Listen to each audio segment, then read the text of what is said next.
selamat siang pemirsa. Anda kembali menyaksikan Berita 5, berita yang telah kami sajikan menurut kabar terbaru, aktual, dan juga terkini. Bersama saya Prita, inilah Berita 5 selengkapnya.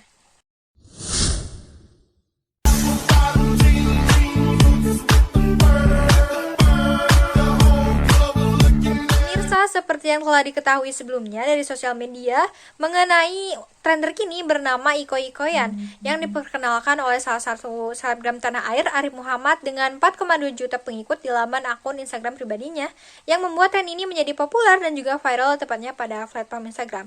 Tetapi masih banyak warganet, terutama pengguna media sosial Instagram, yang belum mengetahui apa itu Iko-Ikoyan. Maka dari itu kini saya telah terhubung lewat sambungan video bersama salah satu tim manajemen dari Bang Arif. Halo, selamat siang. Apakah benar saya berbicara dengan perwakilan dari tim manajemen Bang Arif? Boleh perkenalkan diri terlebih dahulu?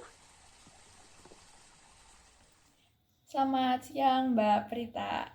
Jadi saya Karisa, saya adalah salah satu anggota tim manajemennya Bang Arif yang udah kerja sama beliau selama kurang lebih 3 tahun.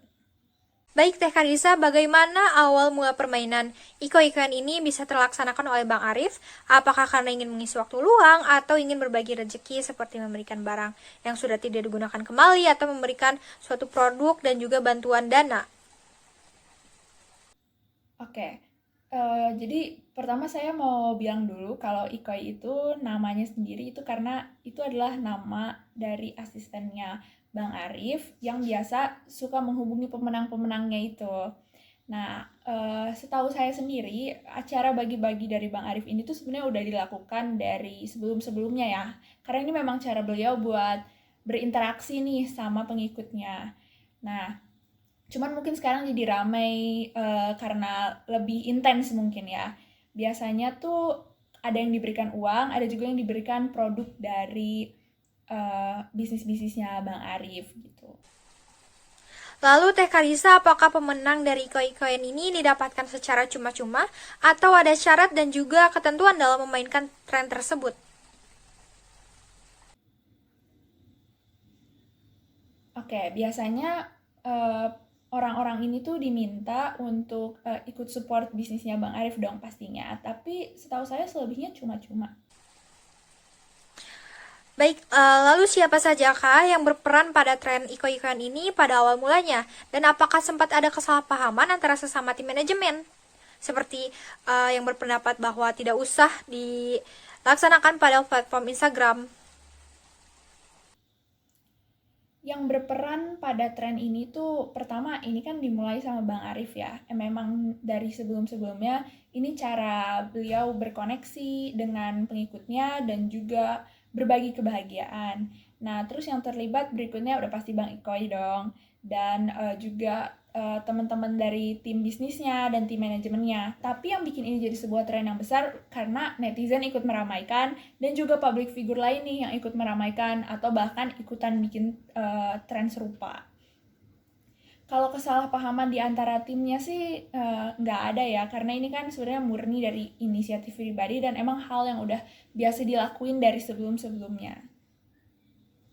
Lalu bagaimana menyikapi tentang adanya pandangan seorang influencer yang menilai bahwa tren ini hanya memerankan sebagai seorang pengemis dan hanya sebagai ajang pamer kekayaan semata? Oke, setiap orang mungkin pasti punya pandangan yang beda-beda ya terhadap setiap hal gitu. Saya sendiri nggak bisa bicara buat Bang Arif kalau soal pandangan beliau kayak gimana.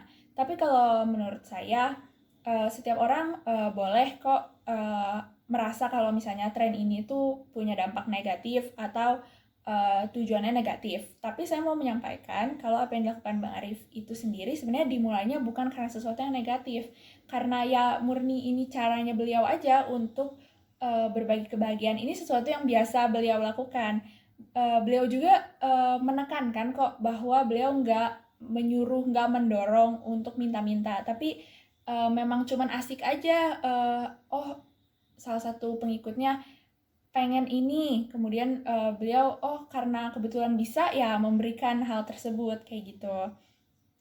Kitanya aja yang harus bijak, punya pandangan yang benar kalau misalnya ada orang yang berbagi dengan cara seperti ini, dan semoga juga orang-orang juga ngerti gitu ya bahwa ini tuh dimulai ya karena sama Bang Arif aja dan gak bisa disamain juga gitu sama public figure lain. Dan mereka juga punya hak mereka buat punya pandangan yang berbeda gitu. Asal yang gak saling menjelek-jelekan aja satu sama lain gitu sih. Oh ya, Teh Karisa, sebenarnya bagaimana pandangan pribadi Teteh sendiri mengenai tren iko-ikoyan ini yang tak bisa dipungkiri bahwasannya tren ini juga dilakukan dengan hal yang sama oleh beberapa kalangan selebgram bahkan sampai ke artis-artis papan atas.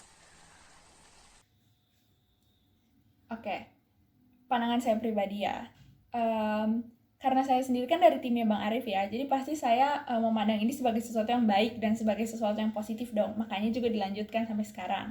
Kalau misalnya ada beberapa artis papan atas yang ikut, ya tentu saja ikut senang dong. Karena Bang Arifnya sendiri ketika melihat ada public figure lain yang ikut, jadinya merasa senang karena beliau merasa sudah bisa membagikan sesuatu yang bermanfaat buat orang lain. Jadi tentunya menurut saya ini adalah tren yang baik ya selama dijaga juga ya supaya tetap suasananya kayak positif gitu. Lalu apakah ada aspek positif atau poin tersirat dalam iko-ikoyan ini tepatnya yang telah dilakukan oleh Bang Arif ini Teh? Pasti ada. Yang pertama ya buat berbagi, yang kedua buat apa ya? Sama-sama merasakan senangnya gitu ya kalau orang lain tuh dapet gitu sesuatu yang mereka udah inginkan gitu.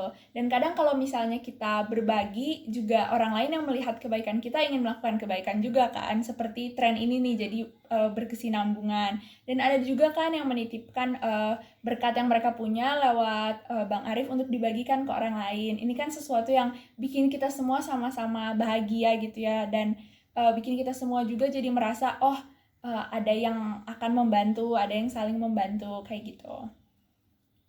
Ya, betul sekali apa yang telah disampaikan oleh Teh Karisa bahwa setiap orang pasti akan memiliki sudut pandang dan cara yang berbeda dalam melakukan suatu kegiatan. Namun, tepatnya sebagai makhluk sosial, kita harus saling membantu dan tolong menolong. Dan tak bisa dipungkiri bahwasannya manusia memiliki sifat membutuhkan serta ketergantungan antara satu dengan yang lainnya. Sehingga sifat penolong perlu ditanamkan dalam diri kita sedini mungkin. Lalu juga penting implementasi dalam bijak mengonsumsi suatu informasi media, sehingga kita bisa menjadi pengguna sosial media yang lebih bijak lagi ke depannya. Baik pemirsa Berita 5, berikutlah hasil bincang kami dengan Teh Karisa selaku perwakilan dari tim manajemen Bang Arif. Maka dari itu, saya Prita pamit undur diri, sampai jumpa.